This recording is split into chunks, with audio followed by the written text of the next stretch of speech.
What's up guys, welcome back to the channel. Hope you guys are doing well. Today I got some interesting Crossout news to talk about. I was already going to talk about the Q&A they released because they mentioned that they know of all the issues plaguing Clan Wars and they're trying out different ways to make uranium more accessible for all players. They know that people, lose on purpose so they can drop leaks so they can farm the maximum amount of uranium, but they're still working on a solution. So they mentioned that Uranium Wars will be back, and just this morning I saw that they announced Uranium Wars will be back from the 29th of July until August the 4th. This time they have a PS bracket from 6,000 power score to 10,000 power score. There's only one leaderboard for all participants. You must be a member of a clan to participate. They mentioned the same rules as clan confrontation apply in this game mode, and for each battle you get scrap metal as a reward. And I believe you also get the same rewards if you move up a league. Now, I'm not a game developer, I'm just someone who enjoys video games, but I think they need to do what they mentioned a long time ago, that there will be a PvE event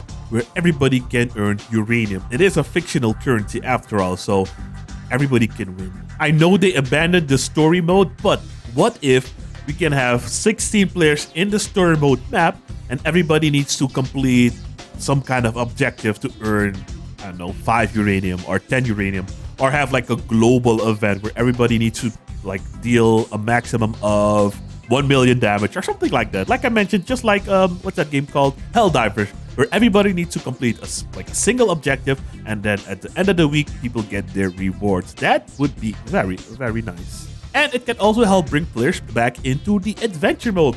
I think they gave up on the adventure mode, but it has potential. They could make something fun out of it. That map is big, that map is unique. The story mode is kind of boring, but they could do something fun with it, man. And they also have some bug fixes. 2 of them are for the Devourer. The minigun barrel collision model is changed or fixed and added an animation for shell casings flying out of the Devourer minigun. That's gonna be cool. Now, I do want to check out something because Dangerously Incompetent made a video of the whole new faction UI, where you can no longer craft multiple items at once, but you can only craft one item at a time. So I'll log in a minute and check that out. But before we do that, looking at the Q&A, because of their NDA, they cannot disclose anything coming in the future. So this Q&A was basically kind of useless. The only thing they mentioned that was kind of interesting was the clan confrontation or Uranium Wars. They basically mentioned that there are not any plans to add frames that have 3, 5, or 7 pins. There's no plans for Leviathans at all, not even a new map, which is very unfortunate. Something about the flywheel and Yeti mass. And one thing that I also don't understand, why don't tracks have surface traction? The vehicles that use wheels can push vehicles with tracks wherever they want, which I agree with. That is a very big issue in Crossout. And they mentioned after the recent tracks physics change, they still have more surface traction than wheels, but these changes were made to improve the comfort of playing with tracks. But I'm not sure if you guys remember the small track video I did. That thing was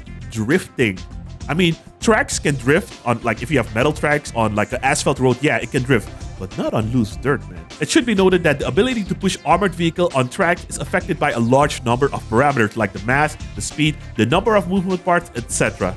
So it might not be an easy fix. I hope they can fix it because the pushing issue is kind of annoying, to be honest. And now for the most surprising news of all is we might get bipedal legs on Crossout PC/console.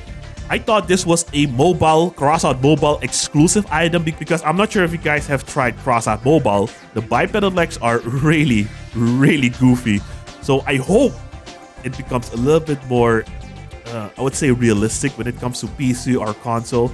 And this one looks like the basic common leg that everybody has access to. I'm pretty sure they'll add like some kind of Steppenwolf beefy bipedal leg.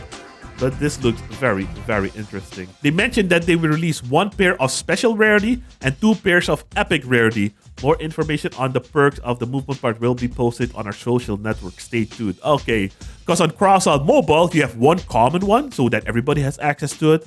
I believe you also have a special one and an epic one. I wonder if they'll be able to jump. The movement parts will be added in the major update in September, and they mentioned we understand that vehicles with new movement parts will definitely affect the balance of power in the battles for the wasteland. Yeah, man, that's bipedal legs is a whole different ball game. Oh, hold on. That's why vehicles with new legs will be available to participate only in game modes with armored aircraft. It should be noted that these game modes will be updated when it becomes a bit more wilder. Okay. But let's not run ahead. Okay, alright, cool. So when they first release, you will only be able to use them in the helicopter PvP. I think they're also trying to attract more people into helicopter PvP because right now, everybody plays patrol with helicopter for their helicopter task, because helicopter PvP on its own is not the most fun thing in the world. First of all, the queue times are awful, and secondly, the meta over there is just disgusting. So it's gonna be interesting. I hope that people will actually play the helicopter PvP, and I hope they also make it a little bit more interesting, because otherwise everybody's gonna use the bipedal legs in patrol. Now for the final thing I want to check out, Dangerously Incompetent mentioned that you can no longer craft multiple items at a time. So what I'm gonna do is, let me see, I'm gonna craft a balloon tire. That should take 5 minutes, right? I'm gonna craft a balloon tire, which is the engineers faction. Okay, now we have the balloon tire. Let's move on to the lunatics. Oh no, you can. Yeah, so he made a video on this. I saw it yesterday, and I just wanted to confirm, but it looks like you can still craft multiple items at a time from different factions. And I love how that there's a new like a progress bar as well. So I think he got this wrong. Maybe it got fixed, maybe it was a bug at the time, but you can still craft multiple items as long as it's from a different faction, because that was the rule. Now I believe, oh hold on, I think what he means is in the past you could craft, oh that's what he means. Okay, my bad. In the past, if you were at the lunatic faction, you could craft all the rarity items at once. So you can craft a blue item that I'm doing right now, and I could also craft a, yeah, see, that's, I cannot craft another rarity at the moment. So that's what he means. Okay, yeah, okay, so yeah. So right now, if I want to craft a hammerfall, I have to wait for the blue item first, which, okay, it asks you for a confirmation. Personally, not the biggest issue in the world, but it is a bit different. Previously, in the faction tech tree, you had all the, you had common here, special, epic, and legendary. And you can craft one item in each of the category, even though it was from the same faction. So that is a little bit different. Annoying for new players, I understand. But for me, it's not, yeah, I mean, I got everything. So the experience is a little bit different from you guys. But let me know what you guys think about this change, that you can no longer craft 3 or 4 items at a time from the same faction.